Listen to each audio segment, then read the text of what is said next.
My youngest daughter and I set sail on Royal Caribbean's Freedom of the Seas for a 4-night mother-daughter trip together. This video follows us through Embarkation Day and highlights Port Miami, the ship's common areas, and gives a tour of our interior room. Let's start with the Windjammer, Royal Caribbean's very popular buffet. There are plenty of delicious options, and since we had an express pass onto the ship, we boarded early, did not have to fight our way through the buffet, and chose to eat lightly. Since the buffet was not yet packed, we were able to easily snag a window seat, and we enjoyed our early lunch while watching all the cars, boats, and even helicopters make their way in and out of port. We of course saved room for ice cream afterwards. This Chipotle-style line wasn't open yet, but I'll highlight more about that in my next video. The pools were basically empty when we first boarded, and we got to appreciate them a little differently. Short while later, the adult pool was gaining some guests, but was still very low-key. As the morning went on, the pool areas were filling up, and the Calypso band was out in full force, getting everyone in the mood for the ship activities and Bahamian sunshine. Like most ships, this one had a large movie screen at the main pool deck, which played blockbuster movies throughout the cruise, as well as these adventure-type clips to give everyone something interesting to watch while on deck. We toured the rest of the ship and discovered plenty of lounge chairs for sunbathing that led into a mini golf course for families to enjoy. This section was called Freedom Dunes and wasn't busy on Embarkation Day. We roamed inside the ship to discover more of the common areas and ended up on the 5th deck to find some really fun elevator stations and the Royal Promenade. This is where all the indoor action was taking place. This deck provided access to the theater, lounges, the next cruise desk, restaurants, the shore excursions sales desk, plenty of shops, the Casino Royale, which had a non-smoking area as well as the standard for smokers, and just operated as a very pleasant gathering place for anyone looking for indoor activities. In another video, I'll highlight the entertainment on the ship, which also occurred on this deck. Which, side note, could make it challenging for families to have these rooms that line the promenade.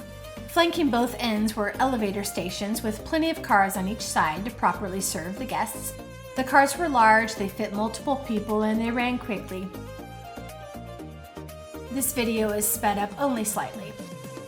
The ship was very pretty. I've been on several ships from multiple cruise lines, and this one may just be my favorite so far. It was well laid out, had a lot of beautiful architecture, nice furniture, and felt modern and clean. Outside one of the theaters was a card room where guests could play games or read in a tucked-in spot on the ship without a lot of distraction. We strolled through the upper deck of the theater where we would end up each night for entertainment. More on that in another video. If you couldn't find seats on one of the decks, there was an interior staircase allowing you to traverse the floors easily without having to exit and re-enter. Next, we visited all the kids areas called Adventure Ocean. They traveled down a brightly colored hallway to find the room designated for their specific age group. They had indoor playgrounds, a paid arcade with a variety of machines like claw and video games that I believe most age groups could access.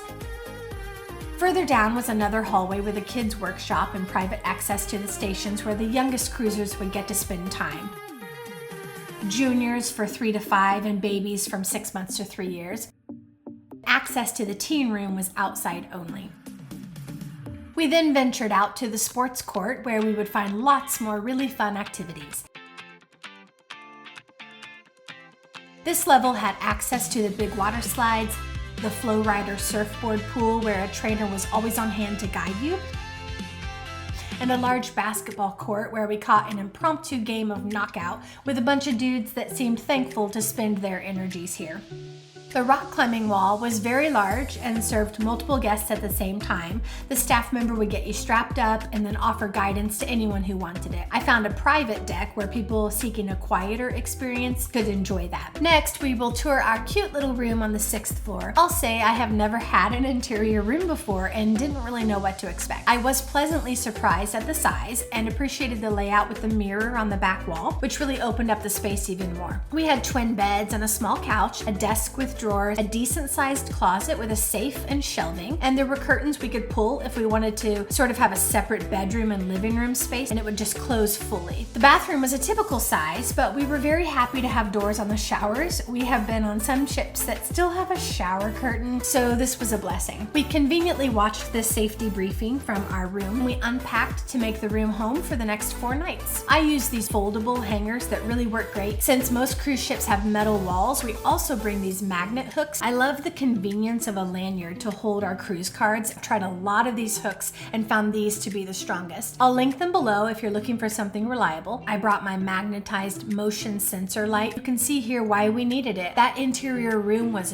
dark. It wasn't bright white. It was more like a softer blue. Once we unpacked, we went back out to enjoy the upper decks and found some seats for the sail away party. The entertainment crew did a great job and were a lot of fun, but I'm telling you, Grandeur of the Seas takes top spot in this department.